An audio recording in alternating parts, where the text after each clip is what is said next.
Hey, it's Buddy Lee. Welcome to my channel. So I liked the Cyber Weekend deals this year, and I ended up buying a few of them.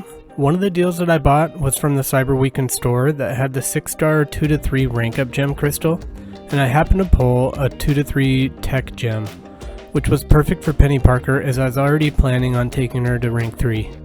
So I'll be showing you some rank 3 Penny gameplay, and a few synergies that you'll see is the Spider-Geddon synergy, letting Penny start with 4 Spider Sense charges, and then the synergy with Mysterio will come into play, which lets her parry non-contact attacks while her shield is up. First I'm going to go through the side quest that has Apocalypse as the boss, and then I'll show a couple pretty awesome fights that have Power Shield, which her specials really scale well with due to the direct incinerate damage from SP2. Alright, so we have 360k health pools, give or take, in these fights, so it's a pretty good representation of an endgame health pool. The first thing that you want to do with Penny is to throw an SP1, but you need to throw the SP1 right after the defender fills a bar of power. This allows you to take the defender under that bar of power and then back over again, which gives her the Spider Sense charges she needs for the big SP2. One great thing about Penny that you'll see is while her shield is up, you take 0 damage on blocked hits. So as we go through this quest, you'll notice that the only damage she takes is from recoil. So you can do 2 SP1s before the SP2 for extra damage, but at rank 3 with this health pool, 1 SP1 before throwing SP2 is going to be plenty, as you'll see here, although the Spider-Geddon synergy is helping. Watching the health melt away with that SP2 is pretty satisfying.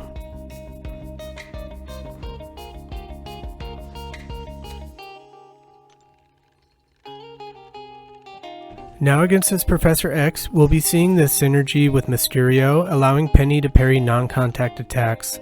This is one of my favorite utilities as it just makes some pretty annoying fights so much easier, and since she also makes Mysterio a beast, it's something that I could actually use without wasting a team spot.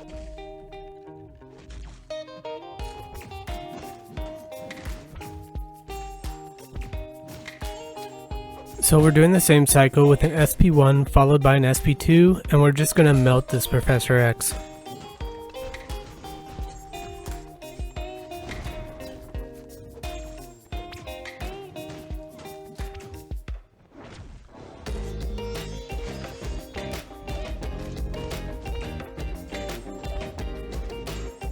This SP2 is doing 125k damage just from the direct incinerate damage, and that's before we add in the damage from the incinerate debuffs afterwards, which is going to tick for 155k damage. This is pretty nuts, and it's even better since none of that damage relies on crit RNG, which is why I like big red numbers.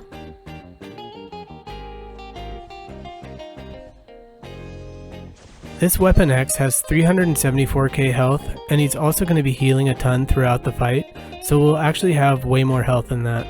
So let's see how this cycle will handle some extra health.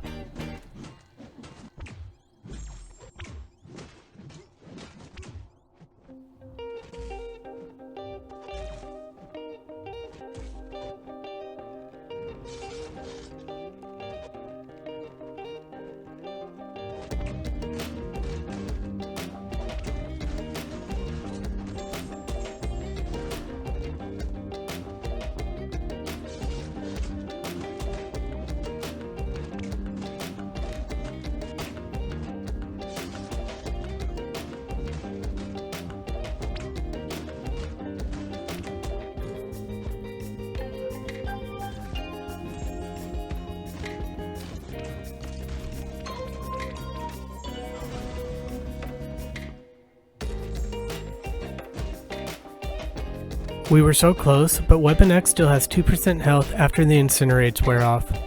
One more hit and we're done. With all that regen, I think we took down 450 to 500k health with that cycle.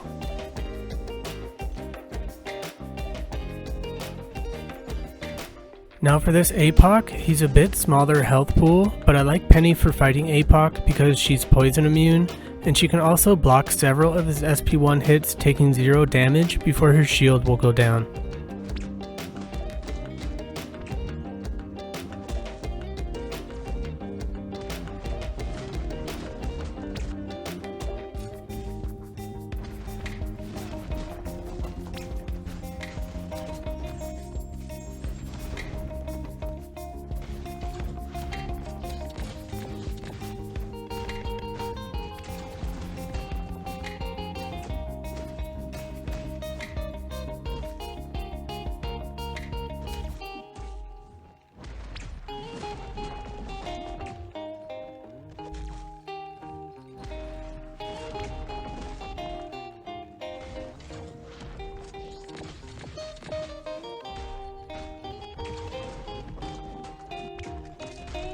So she smoked this side quest, and she did it without taking a single point of damage besides recoil.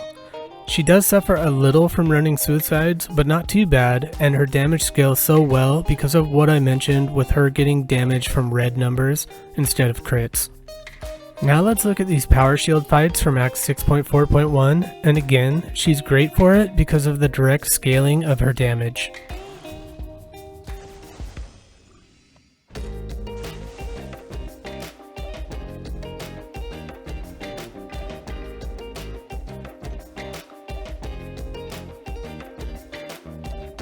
So this fight has Bane, and we do take a little damage from not managing that perfectly, but just wait for this SP2.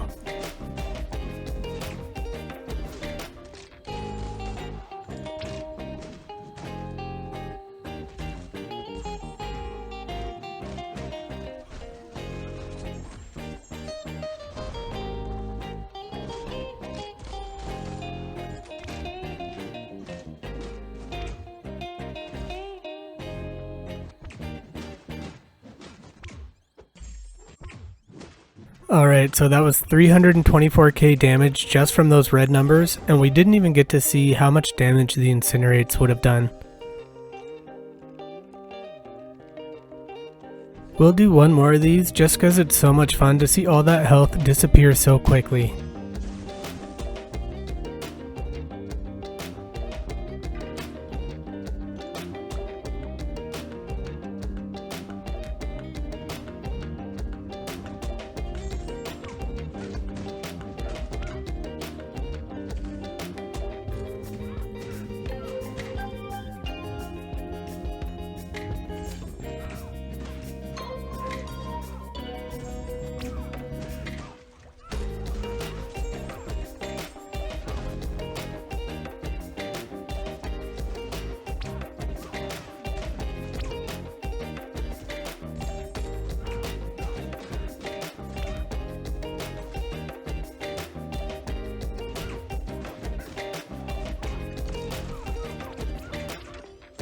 Well, that's going to do it for this rank 3 Penny Parker showcase. If you liked the video, make sure to give it a thumbs up and subscribe, and I'll see you guys later.